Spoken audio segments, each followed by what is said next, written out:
건강 이상설이 돌았던 북한 김정은 위원장이 20일 만에 재등장하면서 미국 내에서는 북한의 권력 변화를 대비하는 계기로 삼아야 한다는 지적이 나오고 있습니다.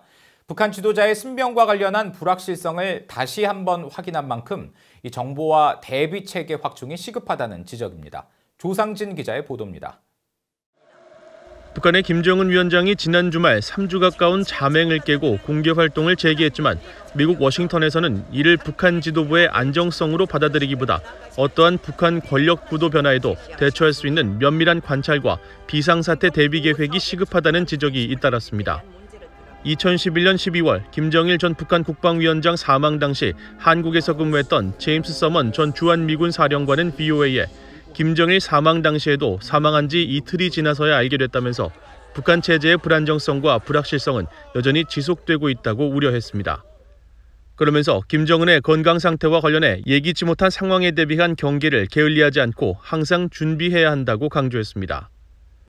과거 북한 당국과 직접 접촉했던 미국의 전직 관리들은 북한 지도자의 공개 활동만으로 건재 여부를 속단해서는 안 된다고 지적했습니다.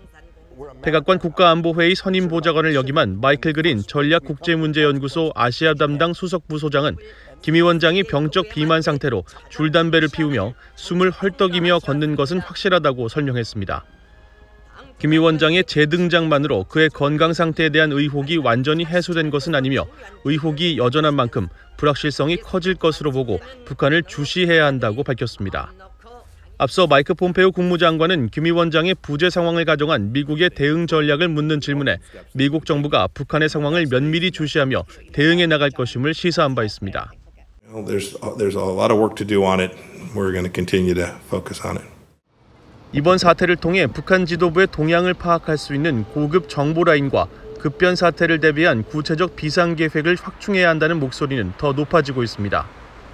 켄트 칼더 존스 호킨스 국제관계대학원 동아시아 연구소 소장은 북한의 핵무기와 장거리 미사일 능력을 고려할 때 이번 상황은 미국과 한국, 일본 당국과 군에 더욱 체계적인 급변 사태 대비 계획이 필요하다는 사실을 분명히 보여줬다고 지적했습니다.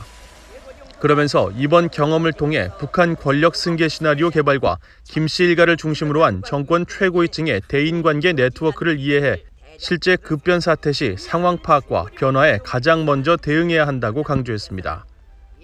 VOA 뉴스 조상진입니다.